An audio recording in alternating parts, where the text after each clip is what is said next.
आध्यात्म में धारण करने के बाद आपके जीवन में किस तरह के परिवर्तन आए? आपने क्या-क्या देखा इसमें?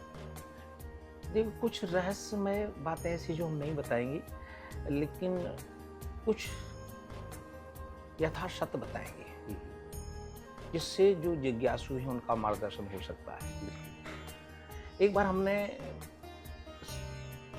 पहले तो हमारे मन में ये जिज्ञासा रही, आज भी है, सत्य की खोज, सत्य को जाने ईश्वर होता है। तो आपने जाना ईश्वर होता है। नहीं होता है, ईश्वर तो है ही। ईश्वर कब का हमने साक्षात्कार किया एक सीमा के भीतर। इसको अन्यथा मत लीजिए, कि ऐसा नहीं कि मैं कोई अपनी प्रशंसा के लिए कह रहा हूँ, हुँ, ये बिल्कुल सत्य वचन है। एक बार मैंने प्रण किया कि मुझको आज हनुमान जी के दर्शन करना है, हुँ, किसी रूप में हो, हुँ।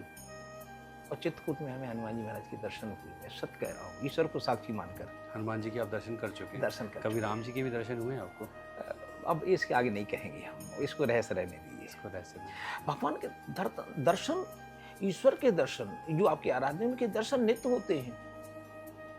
और हमने संत ज्ञानी जनों से सुना है, जो सिद्ध संत हैं, कि प्रत्येक दिन व्यक्ति को, चाहे वो आस्तिक हो चाहे नास्तिक हो, उसको ईश्वर के दर्शन होते हैं, क्योंकि ईश्वर सर्वत्र हरिव्यापक सर्वत्र समाना, प्रेम ते प्रगट होए में जाना, ये रामायण जी में तुलसीदास जी महाराज लिखते हैं।